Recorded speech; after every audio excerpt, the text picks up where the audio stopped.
কিভাবে চোখের হেফাজত করা যায়, খারাপ চিন্তা থেকে মুক্ত থাকার উপায় কি?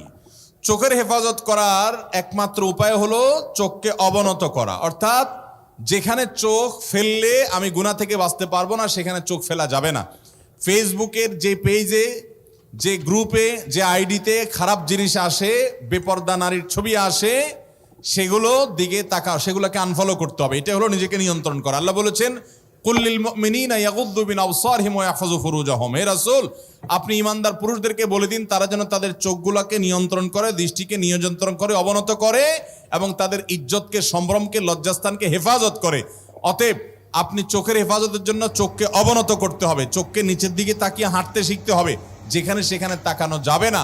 আপনি জানেন যে আপনার কলেজে গেলে, আপনার ইউনিভার্সিটিতে গেলে, আপনি অমুক বাজারে গেলে, অমুক জায়গা গেলে চোখের গুনাহ হয়, তাহলে আগে থেকে নিয়ন্ত্রণ করার ট্রেনিং নেন, প্রতিজ্ঞা করে নিজেকে নিয়ন্ত্রণ করেন এবং অবনত রাখেন, নিচের দিকে তাকিয়ে তাকিয়ে যথাসম্ভব আপনি নিজের চোখকে, দৃষ্টিকে হেফাজত করার চেষ্টাটা করেন। আল্লাহ বলেছেন ওয়াল্লাযীনা জাহাদু ফীনা লানাহদিয়ান্নাহুম সুবুলানা, যারা আমার পথে আসার চেষ্টা করে